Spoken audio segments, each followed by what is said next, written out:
I wasn't planning to stay after the show. Honestly, I almost didn't come at all.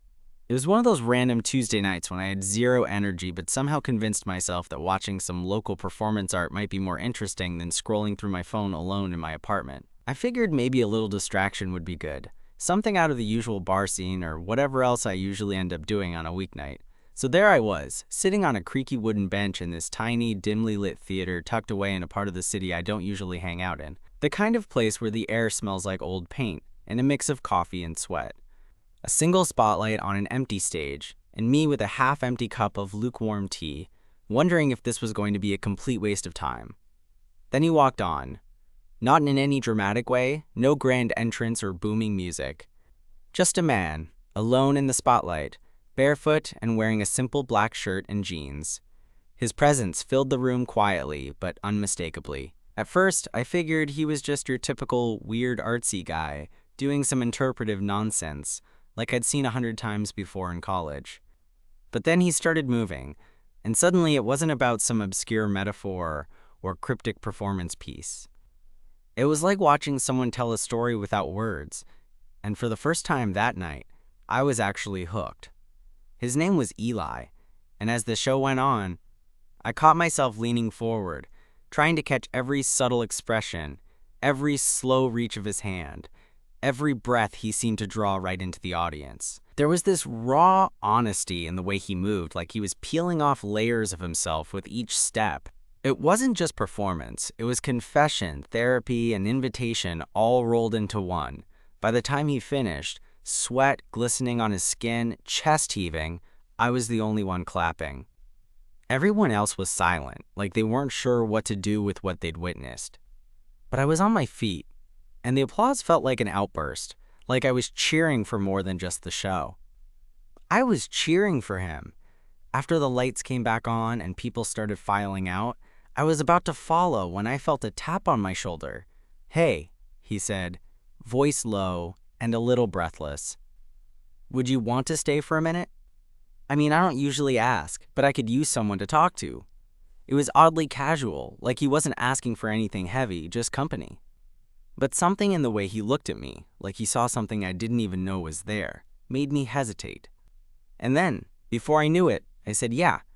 That's how I ended up sitting backstage, in the faint glow of emergency exit signs, talking to a solo performance artist who just might have changed the way I saw everything about connection, vulnerability, and maybe even love.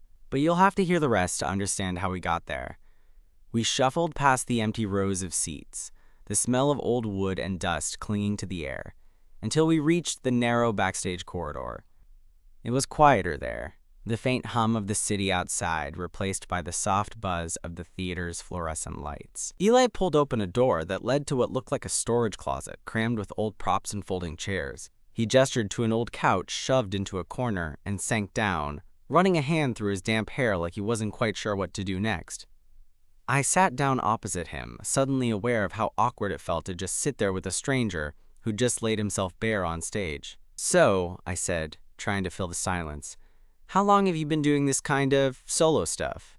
He smiled, a little tired but genuine. "Off and on since college. I guess it's the way I make sense of things. Life's messy, right? And sometimes talking doesn't cut it. So I move instead." There was something so casual about the way he said it, but I felt the weight behind his words. I nodded, suddenly thinking about how many times I'd bottled things up, preferring to numb out or distract myself rather than really face what was going on inside.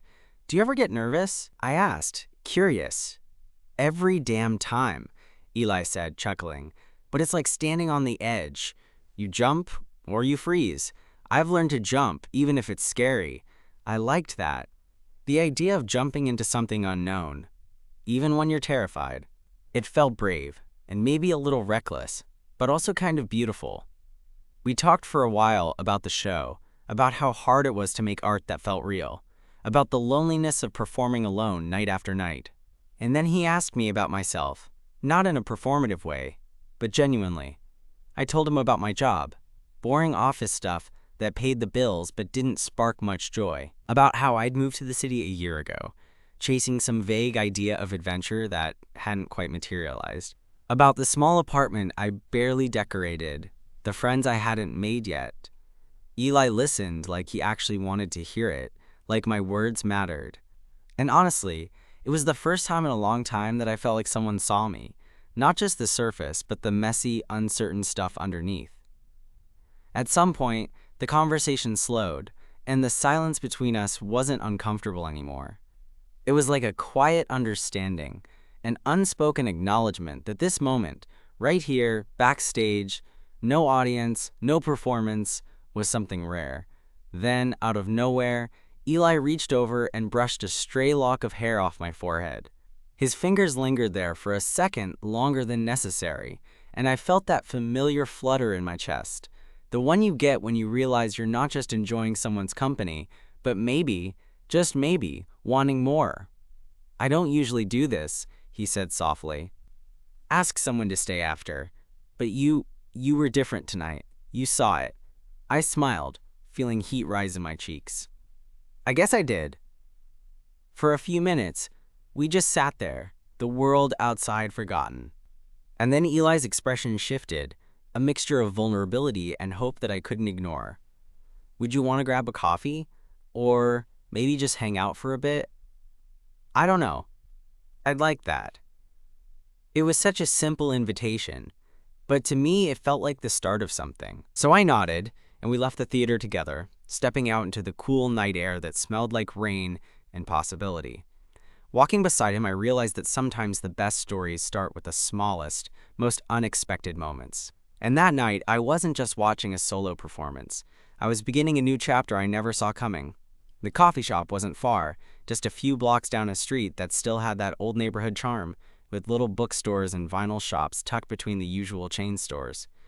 It was one of those places where the baristas knew your name, or at least tried to pretend they did, and where the air smelled like roasted beans and faded paperbacks. Perfect for a late-night chat that felt a little like hiding from the world. We slipped inside, shaking off the chill, and found a small table in the corner. The place was quiet, mostly empty except for a couple of students typing away on laptops and an elderly man nursing a black coffee. I watched Eli order, his voice still a little soft, like he was still trying to find his footing outside the stage's spotlight. He got a black coffee. I went with a chamomile tea, mostly because I wasn't sure what else to order at that hour. We settled into our seats, and for a moment, all that was left was the hum of the espresso machine and the low murmur of distant conversations. So I said, breaking the silence, "What made you want to do solo performance in the first place? Seems like a pretty intense way to communicate." Eli smiled, something a little bittersweet flickering across his face. "Honestly, it started as a way to cope. I was always the quiet kid, the one who didn't really fit in anywhere. When I was younger, that silence felt like a cage. But movement, performing, it became a way to speak without words, to let people in without having to explain everything." I nodded, feeling a strange kinship. I'd always been terrible at explaining myself, preferring to keep most things close to the chest. "Makes sense. Sometimes words just aren't enough." "Exactly," he said. "In the solo thing, it's scary. You're completely exposed, no one else to hide behind. But that vulnerability can be powerful." I was starting to see that vulnerability in him now, not just the performer, but the person. There was something magnetic about the way he carried both his courage and his uncertainty, like they were two sides of the same coin. We talked for what felt like hours, about art, about fear, about those moments when you want to scream but instead you dance or paint or write. I told him about my own messy attempts at creativity, how I dabbled in photography but never really felt brave enough to show anyone. He encouraged me, said maybe I should try sharing my work sometime. Then, at some point, our conversation drifted to more personal ground. He asked me about love, if I had ever felt it, if I was looking for it. I joked that if love were a performance, I'd probably be stuck in rehearsal forever, always messing up the lines. Eli laughed, this warm, genuine sound that made me feel like maybe I wasn't as invisible as I thought. "Maybe we're all just figuring out our parts," he said. "And sometimes the best scenes happen when you least expect them." I felt a strange mix of hope and nerves at that. Was this some kind of setup? Or just two people connecting in a way that felt rare and real?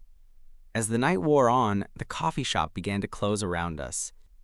We realized we'd spent hours talking to each other like we'd known each other for years. Eli looked at his watch and then back at me, his eyes soft but serious. "Hey," he said, "I know this might sound sudden, but would you want to come with me to my next show? It's a few weeks away. I'd love for you to see more of what I do. And maybe if you want, we can hang out again before then." I swallowed the sudden lump in my throat and smiled. "Yeah, I'd like that." Stepping back onto the street, the cool night air felt less lonely. We walked side by side, neither of us rushing to say goodbye. When we finally stopped, Eli reached out and gave my hand a quick squeeze before letting go.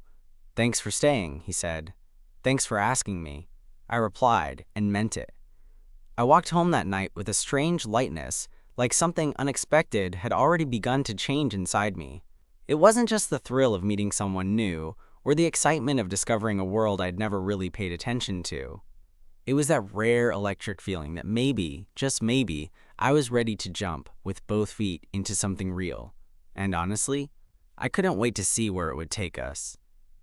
After that night, things settled into a kind of comfortable rhythm that felt both new and oddly familiar. We'd exchanged numbers, Eli texting me late at night with random thoughts about his rehearsals or funny little observations about the city, and I found myself looking forward to those messages in a way I hadn't expected.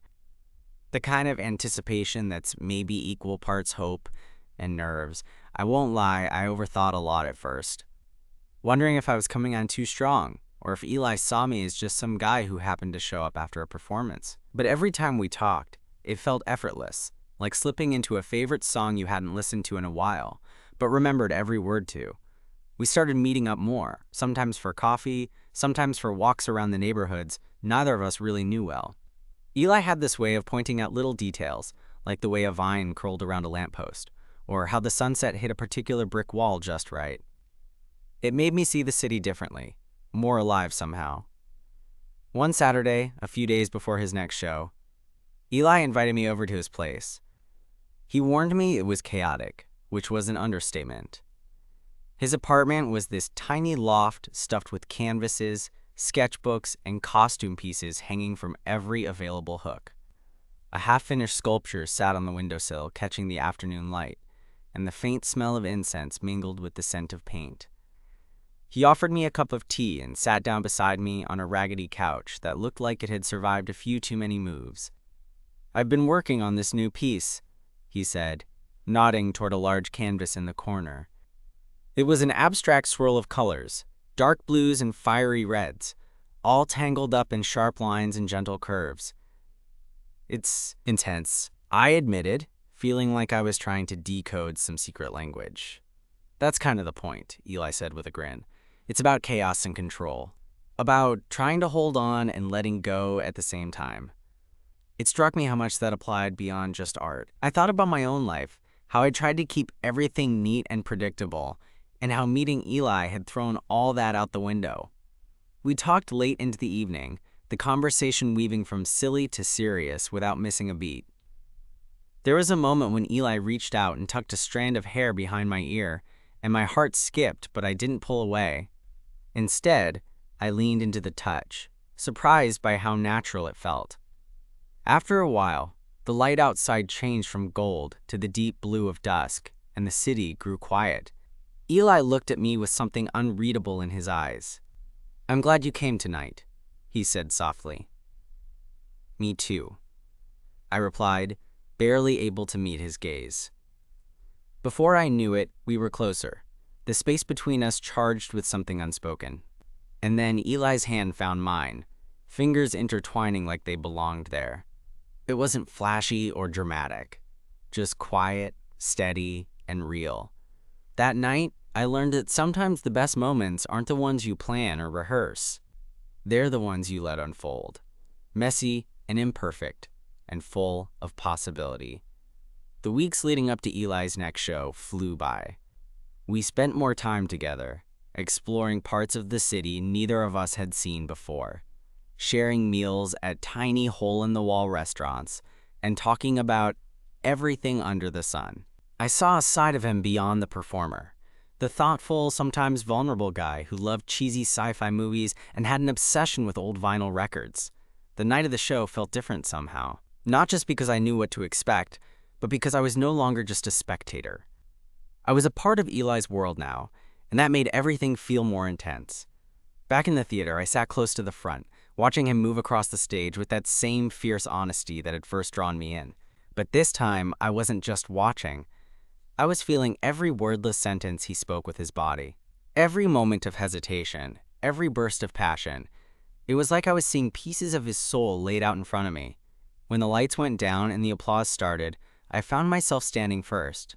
I clapped with everything I had, the pride in my chest impossible to ignore. Afterward, backstage was the same cramped space as before, but this time, Eli pulled me into a hug that felt like home. "Thank you for coming," he whispered. "No," I said, smiling. "Thank you for asking me to stay." In that embrace, I realized something important. Sometimes, the performance isn't just on stage. Sometimes, it's in the quiet moments between two people who decide to take a chance. On art, on each other, on whatever comes next. And for me, that was the beginning of a story I wanted to keep writing. After that night, things started to feel different. Like the world shifted just enough to let something new in. Something neither of us had fully named yet, but both of us knew was there. We kept spending time together. But it wasn't just the easy laughs or deep talks anymore. It was those quiet, charged moments where the air thickened, and you caught yourself glancing at someone a little longer than usual. The way Eli's hand brushed mine as we passed a book back and forth at the coffee shop, or the way his eyes softened just before he stepped onto the stage. I realized these little things were my new normal. One evening, a few days after the show, Eli invited me over again. This time, his place was even messier than before. Art supplies strewn everywhere, music playing softly in the background. He was pacing a bit, hands stuffed in his pockets like he was trying to work up the courage to say something. "Hey," I said, setting down my jacket. "You okay?" He stopped and looked at me, a flicker of nerves in those brown eyes. "Yeah, mostly. I was just thinking about some stuff." I took a seat on the couch, patting the spot next to me. "Well, you can talk if you want." He hesitated a beat, then sat down beside me. Close, but not too close. "It's weird," he started, "how all this, what we have, it's new for me. I'm not exactly the best at relationships, or at letting people in, really." I smiled, feeling a warm rush inside. "Same here. I'm usually the guy who hides behind sarcasm and bad jokes." He laughed softly. I noticed. Then he got serious again. "But with you, I want to try. Maybe mess up a little, but try." I reached out, took his hand. "You won't mess up, not with me." There was something so honest in that moment that I almost forgot to breathe. I squeezed his hand, and he leaned just a bit closer, like crossing some invisible line felt both scary and necessary. The next few weeks were this strange mix of excitement and vulnerability. We were learning each other's rhythms, the little habits, the quirks, the things that made us feel safe, like how Eli loved mornings filled with black coffee and old jazz records, while I was a night owl who couldn't function without caffeine and noisy playlists. We found common ground in the contradictions. One night, I went over to his place, and we ended up sprawled on the floor amid scattered papers and half-finished sketches. I was flipping through a notebook when I stumbled upon a poem he'd written. It was raw, messy, and beautiful, about fear, hope, and the ache of being seen. "Did you write this?" I asked. He nodded, cheeks coloring a bit. "Yeah, it's something I've been working on." I looked up at him, feeling lucky to be trusted with something so personal. "You should share it sometime, maybe at your next show." His eyes met mine, and for a second, I saw a flicker of doubt. "Maybe, if I can." I gave his hand a gentle squeeze. "I'll be there, no matter what." Months passed, and with each one, we grew closer, not just as lovers, but as friends, collaborators, partners in this messy dance of life. I started going to more of his shows, watching him pour everything into his art, and he came with me to my own little adventures, even sitting through some of my awkward photography exhibits. One night, after a particularly moving performance, Eli took me by the hand and led me to a quiet rooftop overlooking the city skyline. The lights shimmered below us, and the air smelled like rain and possibility. He pulled me close, voice low. "I've been thinking about us, about what this means." I nodded, heart pounding. "I don't want this to be just a chapter," he said. "I want it to be the story." I smiled, feeling a surge of something I hadn't let myself feel in a long time. Hope, maybe even love. "Me too," I whispered. Under that night sky, with the city sprawling endlessly around us, it felt like anything was possible. Like maybe, for the first time, I was exactly where I was supposed to be. And honestly, I can't wait to see where this story takes us next. After that rooftop night, things between Eli and me deepened in ways I hadn't anticipated. It wasn't just the obvious stuff, holding hands in public, stealing kisses in crowded rooms, but the quiet moments that sneaked up on me, like waking up to his calm breathing beside me, or catching him watching me with that soft, almost hesitant smile that made my heart do somersaults. We started to talk about the future more, not in some heavy, pressure-filled way, but like we were cautiously exploring what us might look like, beyond the bubble of newness. One afternoon, while we were wandering through a weekend flea market, Eli stopped in front of an old typewriter someone was selling. "You ever want to make something permanent?" he asked, running a finger over the keys. I laughed. "Permanent? I'm barely good at keeping my plants alive." He shrugged, a mischievous glint in his eye. "Well, maybe we can write a story together. Or at least start one."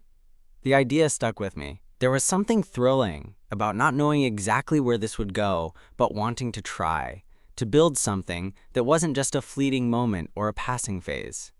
But, of course, life has a way of throwing curveballs when you least expect them. One night, a few weeks later, after a late rehearsal, Eli and I were sitting on his couch, sharing a bottle of cheap wine and trying to unwind. He was quieter than usual, swirling the glass in his hand, eyes distant. "What's on your mind?" I asked. He sighed. "I got a call today. An opportunity to perform in another city, weeks away. It's big. Could be a turning point." I wanted to be happy for him. I really did, but there was this knot in my stomach, tightening with every word. "How do you feel about it?" I pressed gently. "Excited, scared, and honestly torn," he admitted. "Because it means a lot of time away, and I don't know how that fits with us." That hit harder than I expected. The idea of Eli, this incredible person who'd become my anchor, being gone for weeks. It felt like the ground had shifted beneath me. We sat in silence for a while, the room thick with unspoken fears and hopes. "I want to support you," I said finally. "I want you to take this, but I'm scared too." He reached out, his hand warm in mine. "Me too." In the days that followed, we navigated the awkwardness of making plans around his absence, promising to stay connected, but knowing that things might change. It felt like standing on a ledge, unsure if we'd soar or fall. The night before Eli left, we met at the same coffee shop where our story had really begun. The place was quiet, the dim lights casting soft shadows over our faces. "I'll miss you," I said, my voice barely above a whisper. He smiled, a little shaky. "I'll miss you too. But this isn't goodbye. It's just, see you later." We sat there, holding hands, stealing glances, trying to memorize every detail. His laugh, the way his eyes crinkled when he smiled, the warmth of his touch. When it was time to go, Eli pulled me into a hug that held all the words neither of us could say. And as I watched him walk away into the night, suitcase in hand, I realized that love isn't always easy or straightforward. Sometimes it's messy, complicated, filled with uncertainty. But it's worth fighting for. Those weeks apart were hard. There were moments when the distance felt unbearable, when I caught myself scrolling through my phone, longing for messages or calls that didn't come fast enough. But every time Eli's voice came through the speaker, or I read his texts filled with little jokes and updates, I felt that thread of connection holding us together. And when he finally came back, stepping off the train with that tired but triumphant smile, I knew we'd made it through something that could have broken us. We embraced like we'd been holding our breath the whole time, and in that moment, I understood that love, real love, isn't about perfection or timing. It's about choosing each other again and again, even when it's hard. Since then, we've kept building our story, one imperfect, beautiful chapter at a time. We still have our fears and doubts, but now there's also trust and a hope that whatever comes next, we'll face it together. And honestly, I wouldn't want it any other way. After Eli returned, things slowly found their rhythm again. It wasn't like everything suddenly became perfect or easy. There were still moments when the weight of uncertainty crept in, when we both wondered what the future held. But now, those doubts didn't feel so heavy because we faced them together. One rainy Sunday afternoon, a few months after his return, we found ourselves back on that same rooftop, where we had once whispered about the story we wanted to write. The city stretched out beneath us, glimmering softly under the overcast sky. Eli pulled a crumpled envelope from his jacket pocket. "I've been carrying this around," he said, handing it to me. Inside was a stack of pages, a script for a new performance piece he'd been developing. As I flipped through them, I realized this one was different. It wasn't just art. It was an expression of what we'd been through. The distance, the fear, the hope. He watched me closely, eyes searching. "I want you to be part of it. Not just in the audience, but in some way." I looked up, heart pounding. "Me? How?" Eli smiled, that shy, genuine smile that first pulled me in. "I want to tell our story. But more than that, I want us to keep telling it, together, on and off the stage." I reached out, taking his hand in mine, the fit familiar and comforting. I'd like that. Standing there, with the city humming below and Eli's hand in mine, I felt a quiet certainty settle in. Life would keep throwing challenges our way, and maybe we'd stumble sometimes. But this, us, was something real. Something worth holding on to. It wasn't a fairy tale or a perfect romance, but it was ours. A story of two people finding each other amid the chaos, choosing vulnerability over fear, and learning that sometimes the bravest act is simply to stay. And honestly, I wouldn't trade it for anything.